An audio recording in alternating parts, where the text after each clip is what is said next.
Hello and welcome to a special TheGreatTipOff.com YouTube channel. We are covering the Coolmore Stud Stakes, the Derby, and of course we're going to have some best bets. And who better to get on than Warren Huntley? G'day, mate. How are you? Very well, Mick. How are you? Yeah, doing really well. Racing continues to heat up down there, down south at Flemington this Saturday. It's going to be huge. The first day of a 4-day carnival. I cannot wait. How do you expect to see this track play on Saturday? I think it'll be good. The rail's back into the true position from 9 metres out. We've had some really good growing conditions down here, so the track has been very even across, even though we've had some days where the track's deteriorated with rain during the day. It's recovered really well from what I've seen. Rail back true. It's going to be about 20 odd kilometre winds, maybe northwesterly, and that doesn't have a huge impact. Maybe it's some parts of the circle it might be better to get cover, but I think with that spacious Flemington track it'll play very fairly, and I expect it to be good, certainly for the first couple of days. Love that. That'll be good. Looking forward to a nice, big, spacious, fair track where all runners get their chance. And there's, plenty of runners in this derby. 16 to go around, two emergencies there. Quick little touch on the speed map. Interesting. El Costello, the favourites, drawn wide. Be interesting to see what they do there. West Indies might roll forward. Hot to go, roll forward. Keeneland roll forward. Is that sort of how you see the map sort of coming together? Yeah, I think they've probably got to make a decision with El Costello. That 2,500 metre start can be brutal, and with that big field that you reference, you can end up a long way from the speed. There'll be some horses gasping for air at the end of the 2,500 metres, but I wouldn't think they'd want to be too far away with El Costello. And a horse you referenced there, Keeneland, they just went too slow on him last start at Caulfield, so I'm sure they'll ride him to his best attribute by just maintaining a good, strong rolling gallop. So I think it'll be a decent speed. The barrier's the challenge for El Costello. I think some of the horses that come through the Vars at the Valley last week are really well placed from good draws in Red Aces and Politely Done. I'm surprised Politely Done's as bigger odds as he is relative to Red Aces through that run, because I think the way the race shaped up at the Valley, Politely Done ran as well as he could. They've met previously, and Red Aces maybe has slightly the better of him, but blinkers off up to the 2,500. I think Red Aces, Politely Done are certainly going to be somewhere there. I do think El Costello, obviously, with that Group 1 win and the good horse that he is, with any luck from the draw, is an obvious great chance. Any standout in the profiles? Obviously, a 7-day backup for plenty of these horses. We're expecting a high pressure 2,500 meters. You think the 7-day backup's the preference of that, or a 14 to 21? There's only one horse, Tenbury Wells, with a 21-day backup.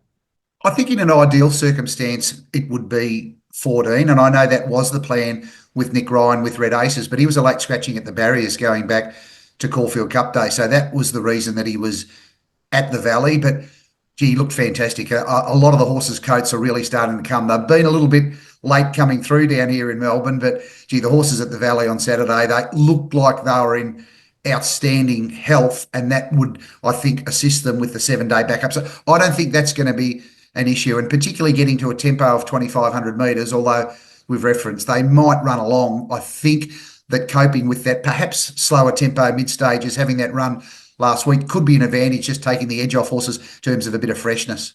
Love it. Give us your tips and maybe top three and a few reasons why for the Derby. Well, I'm siding with the form through the Vars at the Valley. Just the barrier draw as much as anything. If El Costello had drawn a favourable draw, I'd have him on top, but he's going to need a very good ride from that wide draw, but not doubting his talent. So I thought Red Aces, Politely Done, had a great chance out of the Vars, and I thought that Red Aces, with the fact that he's had the edge on Politely Done when they've met, and like most of these horses, the Derby has been their target, but he's really been brought along in the manner of a horse that, securing his spot in the Derby by winning the Biley early on, they've just been able to work backwards from the Derby, the only hiccup being that late scratching at Caulfield. Politely Done's probably in a similar way working back from the Derby, but I think they were hoping that they'd get a win on the board well before having to go and have that kill in a maiden. But that run in the Vars, I think, would set them up very well for it. So I'm defaulting to that form line, but not wanting to lose on the race if El Costello wins. So Politely Done and Red Aces, I thought, should be a bit closer in the market, but still from a winning perspective, leaning Red Aces ahead of Politely Done, but not wanting to lose on the race with El Costello. Love the way that you've summed that up. Yeah, El Costello needs Probably the ride of his life for Josh Parr, who can produce a good one, and he's underrated jockey, but he's going to have to be bring his A game come Saturday. Right, let's turn our focus to the Coolmore. This is good. There's probably interesting race. There's probably three really strong chances in the race. Growing Empire, $3 80 favourite at this stage. Traffic Warden around the $4.40 mark, and Switzerland around $6. They seem to be the three that are dominating the market. It'd be interesting. A question for you off the top: do you see them splitting into two groups, or do you think they'll just be down the middle? I think they may split. Just depends how the track's playing. So I think near the inside, the speed's definitely Lady of Camelot, and out wider, you've got Growing Empire's going to be part of the speed. Interesting. I think they've gone too slow on Gallant Sun. They wanted to take a sit. I don't think it was the rider's fault last start, but the nose roll comes off and the blinkers go on Gallant Sun. So I would think Luke Nolan going back aboard there, they'll go solid and right to the horse's strengths out wide. So that may create two speed divisions. Just depends. With a relatively good field size, I think there's the speed inside is likely to be Lady of Camelot, and out wider, I think Growing Empire's not going to be far off the speed. And certainly Gallant Sun, that gear change to me indicates he's going to be ridden with intent. So nice amount of speed there with in and out, which would be good. It'd probably be a really nice spectacle there. Whether they split or not, it'll be a great race to watch. How do you see the chances, or who profiles best? I'll throw a few at you. I'm of the belief that this is an afterthought for Growing Empire. The suggestion was Everest was the last run of the preparation. Now they turn up here. Do you share that sentiment, or do you think it's all systems go? I think it's somewhat of an afterthought. I think if he'd won the Everest, he probably wouldn't be here. But he's a very quirky sort of colt. Like, he does a few things wrong, and you can see that in his behaviour, even pre-race and during the race. But he's an incredible talent. I think the horse that profiles best into is Switzerland, because he can sit just off what we've outlined should be a good speed. He's drawn to have options in terms of where he positions, and I'm sure he would have taken his place in the Everest if that had eventuated. But that would have been an afterthought almost if Coolmore wanted to give the slot to Switzerland. So I'm sure Chris Waller's been working back with the Coolmore as his main target. And, there's no better grand final trainer. So I thought Switzerland profiles the best into the race, given that he's in form with his last start and the way the race sets up. I think he's going to be there to pounce when needed. Yeah, ticks plenty of boxes, of course. Lady of Camelot's going to be drawn down below. I'm not sure if that's ideal. And the traffic warden's drawn inside. And he's had his issues, hasn't he? Parading average, I believe, has a thing for grey horses and maybe the female, the fillies as well. But turned it up and then drawn inside one the other day, turned it up again. So there's a few concerns there. No concern on his ability, but just his behaviour. Yeah, I would say so. And he's been effective. Jump out down the straight was very much coiled up without really being tested. And look, I just know the stable and rider would have every, I suppose, intent to try and get him into clear air. I think importantly, you just want to be able to be in the right part of the race down the straight. But with there likely to be speed inside and out, that probably gives Jamie Carr options, and I think just getting back onto the back of the right horses. So whether she drifts out and tries to migrate towards Growing Empire, or whether she thinks Lady of Camelot will take her far enough, that'd be an intriguing part of the race. If they do split, then that would mean that there might be clear air near the inside in between those groups. But that's fairly problematic, and I would prefer a middle to outside draw. Yeah, spot on. I find that draw troubling. Maybe drawing the outside of Lady of Camelot would have been ideal. But Jamie Carr is going to have to be at her very best to get the job done there. Give us your top three and a couple of reasons why.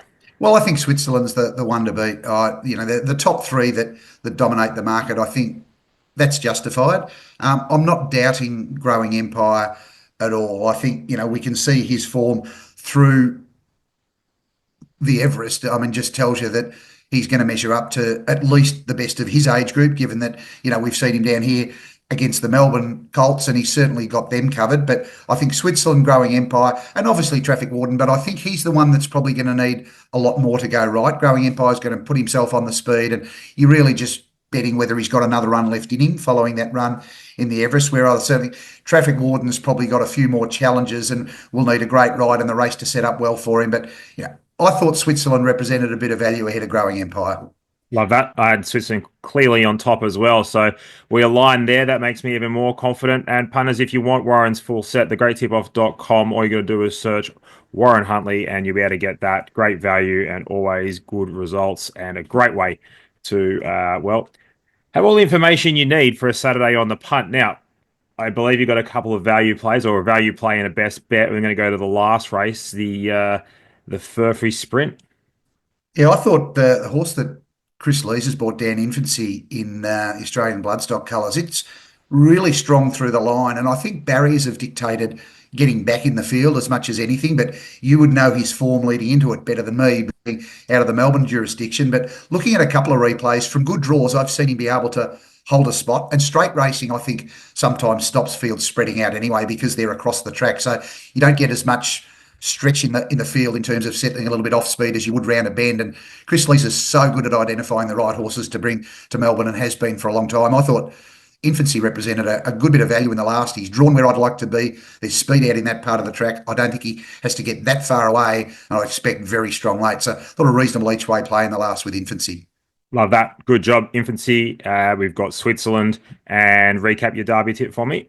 I'm with Red Aces, but yeah, it's a race where I'm not that keen. Red Aces, politely done, to me seems a bit over the odds, and I wouldn't want to be on losing on the race with El Costello. Love it. Warren, thank you so much for your time. Best of luck on Saturday. And as I said, punters previously, if you want to get Warren's stuff, thegreattipoff.com, search Warren Huntley. Away you go. Have a great weekend. Enjoy the rest of the Cup Carnival. Hey, before I let you go, have you got a thought on the Melbourne Cup? Any early thoughts before barrier draws, of course? I keep coming back to Buckaroo with the Turnbull and the Caulfield Cup traditionally being really good form lines. I know there's the doubt on the 3,200 metres, but there was a doubt on the 2,400 to some extent, and certainly with a number of people's views going into the Caulfield Cup. Well, I don't think there's any doubt on him running 2,400 metres. The extra 800 metres is a query. Want to see barrier draws, want to see the makeup of the final field. And as we've seen during this week, things can change. Whether Via Sistina went, Arne Brugel now not going. I keep coming back to Buckaroo, but there is that doubt at the 3,200. Absolutely love it. Thanks for your time. Have a good one, mate. Cheers. Pleasure. Cheers.